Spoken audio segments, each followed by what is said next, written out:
मैं हूं आपके साथ राहुल।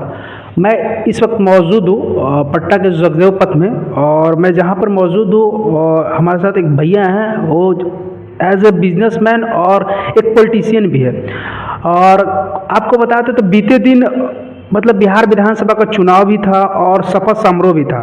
तो देखा जाए तो कल बिहार विधानसभा का जो चुनाव खत्म हुई और नीतीश कुमार मुख्यमंत्री 10वीं बार बिहार के मुख्यमंत्री बने हैं। और कल शपथ समारोह में हमारे देश के प्रधानमंत्री नरेंद्र मोदी और एनडीए के नेता बहुत लोग आए कल शपथ समारोह में।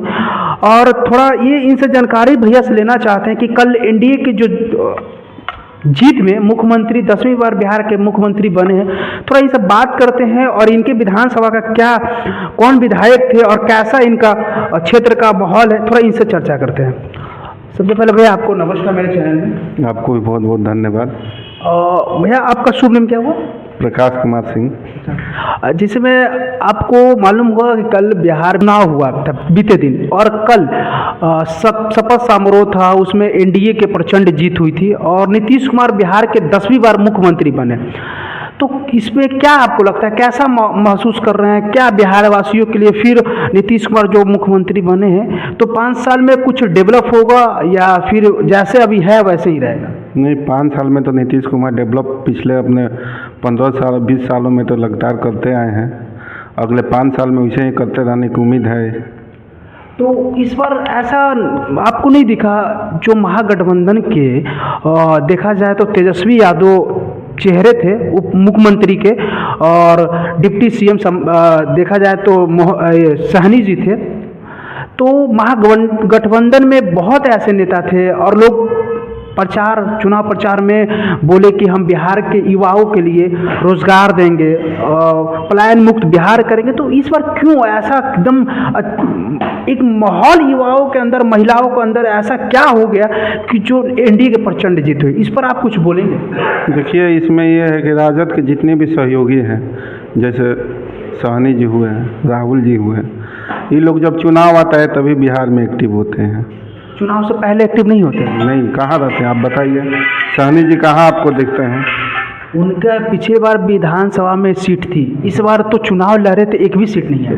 बीच में कोई भी इनका दिखाइए कि बिहार में कहीं एक्टिव थे। पिछले चुनाव 2020 के बाद 2025 चुनाव में डायरेक्ट ही आए हैं। अच्छा, ये बताइए, मुकेश सहनी जी और तेजस्वी जी चुनाव प्रचार में एकजुट होकर दोनों मतलब प्रचार किए हैं। बोले कि मीडिया किसी उनसे सवाल किया कि आप क्या सर आपकी जो सीटें आएगी आप डिप्टी सीएम लायक हैं, तो उन्होंने साफ साफ तौर पे किया कि आप लोग ऐसे बात बोल रहे हैं, मैं डिप्टी सीएम पद के उम्मीदवार हूँ। और इस बार देखा जाए तो जनता उनको ऐसा पटका कि उनकी एक भी सीट नहीं है, उस पर उनको क्या बोलेंगे? तो वही हम आपको बात बता रहे हैं कि बीच में ये लोग दिखवे नहीं करते ग्राउंड पे, के बाद चुनाव में आता है तो अपने जात के नाम पे अपना वोट के बैंक दिखा के अपना अपना हिस्सेदारी लोग मांगते हैं। अच्छा, इस बार क्या लगता है जो एनडीए के अभी जो नीतीश कुमार बने हैं 5 साल सरकार चला पाएंगे? देखिए, इतने % जीत हुई है, 202 सीट आया है एनडीए का।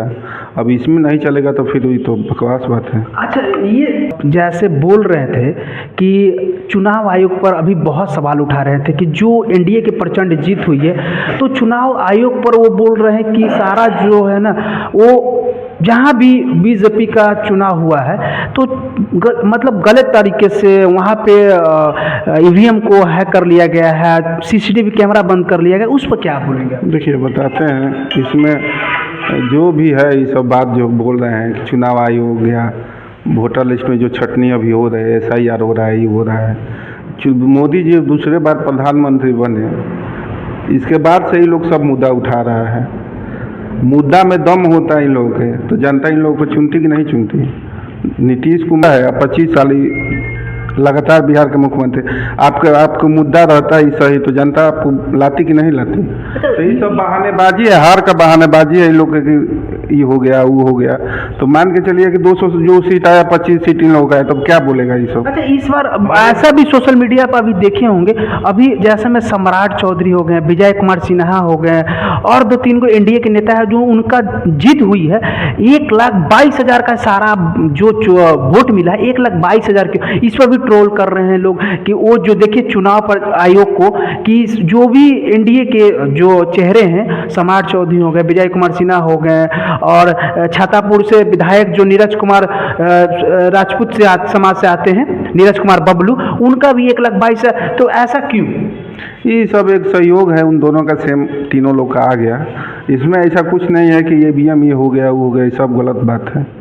ऐसा नहीं है कि किसी का वोट कम आया जिसका ज़्यादा आया ज़बरदस्ती हरा दिया गया, ऐसा कोई बात नहीं है। देखिए यहाँ रामेगढ़ का बात ले लीजिए, रामगढ़ में ये जो बसपा का उम्मीदवार है वो 30 वोट से जीता, 30 वोट से जीता, और ऐसे भी बीजेपी के कैंडिडेट है जो 35 वोट से भी हारे। नहीं, हाँ वही बात है, जो जहाँ जीता वो जीता, जो हारा वो हारा, जो हार गया वो तो कुछ ना कुछ अपना बहाना निकालेगा, ये सब गलत बात है।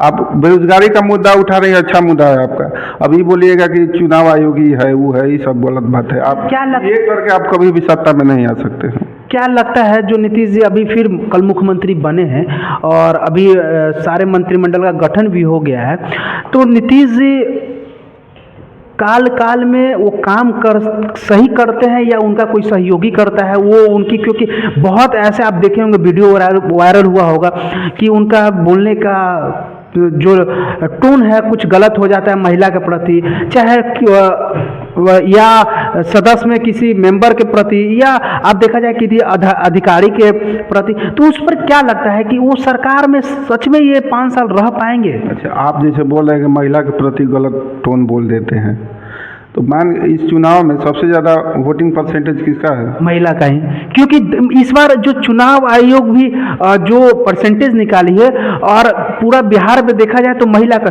इस पर भी मैं आप एक बात आपसे बोलना चाहूँ, क्योंकि जो महागठबंधन के चेहरे हैं तो बोल रहे हैं कि महिला को 10,000 रुपया देकर वो वोट खरीद लिए हैं, क्या इस पर बोला? अच्छा, हम क्या बोले, आप जैसे बोले बात, मेरा बात कंप्लीट नहीं हुआ। आप जो बोले कि यहाँ पे महिला के गलत टोन बोल देते हैं, जैसे लोग आया कि जैसे महिला को माला पहना देते हैं कहीं कहीं, ये सब लोग टोल। वैसे स्टेट पर देखे होंगे महिला को जबरदस्ती माला पहना दी है नीतीश कुमार, सदन में भी कुछ अलग। इस बार सबसे ज्यादा परसेंटेज महिला का परसेंटेज इसलिए है क्योंकि 10,000 रुपया दिए। ये देखिए नीतीश जी 10,000 रुपया दिए, ये 10,000 रुपया पहले भी दिया गया है हर एक स्टेट में, झारखंड में भी दिया गया, जीविका तो अदर स्टेट में है, साउथ में भी दिया गया है, लेकिन फिर भी वहाँ जो दिया वो हार गया। तो यहाँ नीतीश जी जीत गए। तो यहाँ देखिए शुरू से ही महिलाओं का विश्वास नीतीश जी में है, बिहार की जनता का। ऐसे भी बिहार की महिलाएं जो बहुत, कल भी हमने ग्राउंड पर रिपोर्टिंग किया था, तो वो नीतीश कुमार को चाह रही है कि बिहार में जो पहले जो 20 साल पहले थी, 15 साल पहले थी, वो बिहार अब बहुत चेंज हो गया है। तो सरकार इस बार जो काम करेगी बहुत अच्छे से करेगी। और क्या लगता है 2 लाख का जो बात बोल रहे थे, आप एक पार्टी के दल के नेता और हैं, उनको नाम आप जानते होंगे, प्रशांत किशोर जी, उनका पार्टी है जन स्वराज, तो उन्होंने भी सवाल उठाया क्या नीतीश कुमार 2 लाख रुपया दे पाएंगे? हम वो दे देंगे तो बहुत बढ़िया है, वो तो ऐसे ही इलेक्शन में सिर्फ बात को रखें। देखिए ये लोग अपना 5 साल में फिर राजनीति चमकाने के काम कर रहे हैं कि देंगे कि नहीं देंगे। अब मान के चलिए नीतीश कुमार चुनाव के पहले दे दे तो फिर वो लोग क्या बोलेगा, तो फिर कुछ ना कुछ बोलेगा। तो ये सब 5 साल अब नीतीश जी अपना काम करेंगे। नहीं, दो जैसे में दो जैसे आप बोल रहे हैं कि मैंने 1,90,000 जो बाकी है वो देंगे। नहीं 2 लाख रुपया, 10,000 तो दिए हैं, 2 लाख और देंगे। ठीक, 2 लाख और देंगे। अब 2 लाख अगर देते हैं चुनाव से पहले तो फिर ये लोग क्या बोलेगा? नहीं बोले कि पैसा दे दिए, पैसा दे के वोट खरीद लिए, ही ना बोलेगा। वो तो अभी तो बोला है कि ठीक है बढ़िया है दे देंगे, तो 10,000 को बढ़िया काहे नहीं बोल रहे हैं लोग? क्योंकि इसलिए नहीं बोल रहे हैं कि ये वोट खरीदा जा रहा है, खरीदा जा रहा है। अच्छा 2 लाख उस टाइम दे दी जाएगा तो क्या बोलेगा? फिर बोलेगा ना कि रोजगार को लिए दिए हैं, तो फिर बोलेगा कि वोट खरीदा गया। दिए तो नहीं ना, दे देंगे फिर 2030 के चुनाव से पहले देंगे तो क्या बोलेगा ये लोग? आपको लगता है कि 2030 तक नीतीश जी फिर वो नियम लाएंगे? अच्छा नीतीश जी 2030 में नहीं रहेंगे तो इनका कोई पार्टी का रहेगा ना जी? पार्टी का रहेगा तो क्या लगता है कि 30 में जो अभी नियम है वो 5 साल तक वो नियम फिर लागू करेंगे? नहीं, तो 2 लाख की जो बात आप कर रहे हैं, 2 लाख मान के चले नीतीश जी उस टाइम इलेक्शन के टाइम दे 2 लाख। अभी जो कमेंट किया अगले चुनाव में देंगे। देखिए कमेंट हर एक लोग अपना रीजन में करते हैं, तो इस सब तो इस बार हम भी बोल सकते हैं, पूरे बिहार वासियों बोल सकते हैं कि चुनाव देने। हम नीतीश जी बिहार की महिला के सबसे ज्यादा पसंदीदा नेता है। महिला के चलते आज वो 20 साल से गद्दी पे है। ऐसी बहुत महिलाएं भी ऐसा क्षेत्र नीतीश कुमार। उसको परमानेंट कौन किया? नीतीश कुमार। सबसे ज़्यादा उतना नौकरी आज दे देंगे तेजस्वी जी जितना शिक्षा मित्र को परमानेंट किया। ये चुनाव से पहले तो बोले थे कि हर घर एक नौकरी देंगे। नहीं, ये संभव नहीं है, वो बोल रहे हैं दूसरा चीज़ है। क्या संभव नहीं था? नहीं, संभव नहीं था। तो इसीलिए बिहार के युवाओं और महिलाओं उनको मतलब बोला जा रहा था कि 20 साल पहले उनके पिताजी जो किए थे वो फिर दोहराया जाएगा, इसीलिए उनको बहुमत में नहीं लाया गया। नहीं, ऐसा बात नहीं है कि दोहराया जाएगा या होगा। देखिए, सब लोग देखता है, जैसे 15 साल आरजेडी था, नीतीश जी तो थे नहीं, तो 15 साल 20 साल नीतीश जी किए हैं। दोनों को एक पड़े पर जनता देखती है कि कौन भारी पड़ रहा है, कौन हल्का पड़ रहा है। जो भारी है उसको अपना मत देती है। अच्छा, इस बार जो देखिए कल मोदी जी जो आए थे तो हर पटना में हर जगह बैनर लगा हुआ विकसित विकास, मतलब बिहार को 5 साल में और डेवलप करेंगे। तो क्या लगता है कि अभी जो जैसे में महिलाएं हो गई, छात्र हो गए और रोजगार हो गया, तो अभी इस बार प्रशांत किशोर भी इसी टॉपिक पर थे कि पलायन मुक्त, मतलब छठ में जो बाहर से लोग आएंगे तो उनको रोका जाएगा। तो क्या इस बार अगले जो 1 साल जब सरकार चलेगी तो क्या 1 साल में सरकार कुछ ऐसा चेंज करेगी जो पलायन मुक्त हो, सरकार यहाँ पे इंडस्ट्री लगाएगी? देखिए, 1 साल में पलायन रोकना किसी के बस की बात नहीं है, खुद प्रशांत किशोर भी नहीं रोक सकते। उन्होंने तो बोले थे कि ये बहुत लंबा विजन, बहुत लंबा प्रोसेस होगा तो अब जाके रुके। रोड मैप तो पहले ही बना चुके हैं। रोड मैप बनाने से साल भर में रोक लेंगे, नहीं रोक पाएंगे? बताइए, रोक लेंगे? वो तो इम्पॉसिबल। बिहार का 1 साल में कोई है रोक दे तो बताइए आप। नहीं हो सकता है। तो फिर तो इसमें जो प्रशांत किशोर बात कर रहे हैं उसके लिए बहुत टाइम चाहिए। अच्छा, अभी क्या लगता है प्रशांत किशोर उनका एक भी सीट नहीं आया है, 0 पे वो आउट हो गए और वो सरकार को बदलने चले थे, इस पर क्या बोलेंगे प्रशांत किशोर को? देखिए, प्रशांत किशोर चले थे अपना विजन लेके, उनका विजन अच्छा था, ऐसा नहीं है कि कोई जो मुद्दा उठा रहे थे अच्छा मुद्दा उठा रहे थे, लेकिन फिर भी बिहार में अभी जो वही बात बोले कि महिलाओं को समझ नहीं पाए। वो बिहार में देखा जाए सर तो जातिवाद को लेकर, परिवारवाद को लेकर उनको बाहर कर दिया, क्योंकि अभी जो प्रशांत किशोर जो बात बोले हैं प्रेस कॉन्फ्रेंस में, उन्होंने बोला कि जैसे बिहार में एक अच्छे, अभी आप देखे होंगे पटना साहिब से जो एक अच्छे उम्मीदवार थे उनको भी हरा दिया गया। तो इस पर क्या लगता है कि बिहार की महिलाएं, बिहार के युवाएं, बिहार के बुजुर्ग जो पहले से अभी तक चल रही है सिलसिला, वो ऐसे ही जीना चाहते हैं? ये प्रशांत किशोर बिहार में अपना पक्ष इतना मजबूती से नहीं रख पाए। होता क्या है जी, 3 साल तो हुआ सर उनको, और 3 साल में रोड यात्रा करके पूरे भ्रमण किए बिहार को और जागरूक किए, तभी भी उनका वोट नहीं है। मजबूत नहीं कर पाए अपने आप को। होता क्या है, देखिए 2 पार्टी है, एनडीए और महागठबंधन। जो प्रशांत किशोर के था, प्रशांत किशोर जैसे जैसे इलेक्शन आता गया खुद लुप्त होते गए। खुद अब क्या सोच रहे नहीं सोच रहे हमको कुछ समझ में नहीं आया, लेकिन चुनाव के टाइम, चुनाव से आप देख लीजिए 10 से 15 दिन ये एकदम लुप्त हो गए थे। वैसा ना इनका कोई इंटरव्यू आता था, ना ही कुछ कहते थे। चुनाव से पहले तो अशोक चौधरी का भी वो पेपर निकाल दिए, दिलीप जायसवाल को भी 1.5 महीना पहले की बात बोल रहे थे। चुनाव के टाइम एकदम इनका कोई लाइमलाइट में ही नहीं रहते थे। ये अपना पक्ष मजबूती से चुनाव के टाइम नहीं रखे। देखिए, जो मतदाता जाता है मतदान केंद्र पे मतदान करने, वो देखता है कि प्रशांत किशोर को दे रहा है, इनका कोई बोलबाला नहीं है। इस बार प्रशांत ग्राउंड का बता रहे हैं कि जाता है तो देखता है कि प्रशांत किशोर का कोई बोलबाला नहीं है। प्रशांत किशोर जब बोलबाला नहीं है तो लोग चाहता है कि इनको वोट करेंगे तो मेरा वोट बेकार होगा, इसलिए गठबंधन को या एनडीए को कर रहा है वोट, यही बात है। अच्छा, इस बार क्या जो अभी प्रशांत किशोर अभी कल से मौन पर बैठे हैं तो उन पर क्या बोलेंगे आप? देखिए, प्रशांत किशोर मौन पर बैठे हैं, इस सबसे कुछ होने वाला है नहीं। बिहार ऐसा स्टेट है कि यहाँ बहुत कुछ समझना पड़ेगा। मान के चलिए भाजपा इतना बड़ी पार्टी है ना? बिल्कुल। फिर भी वो बिहार में अकेले नहीं आ सकती है, गठबंधन के साथ ही सरकार बनाएगी। आज तक अकेले आई नहीं। तो जब भाजपा नहीं आई तो प्रशांत किशोर कैसे आ सकते हैं? 243 सीट पर लड़े थे चुनाव। वही बात बोल रहे हैं कि जब भाजपा यहाँ अकेले नहीं आ पाई तो प्रशांत किशोर आ सकते हैं? वो तो यात्रा करे थे कि हम चल पड़े हैं, कोशिश करे थे।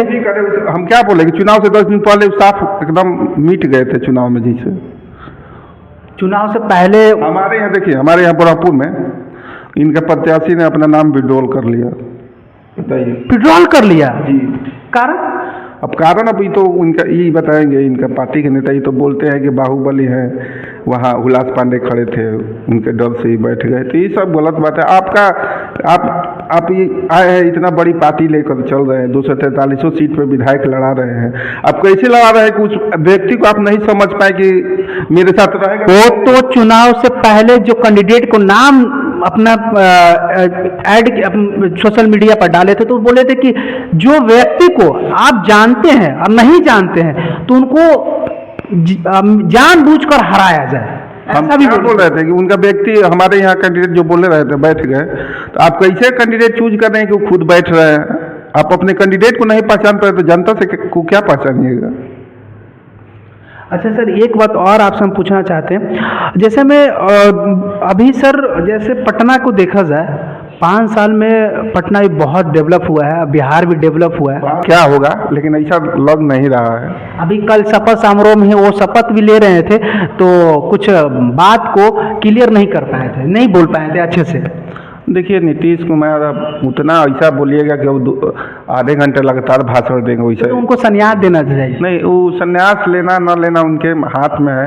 जब तक वो काम करना चाहेंगे, जब तक उनका होगा कि हम अभी सक्षम है, तब तक वो रह सकते हैं। सक्षम नहीं रहेंगे तो खुद ही संन्यास ले लेंगे।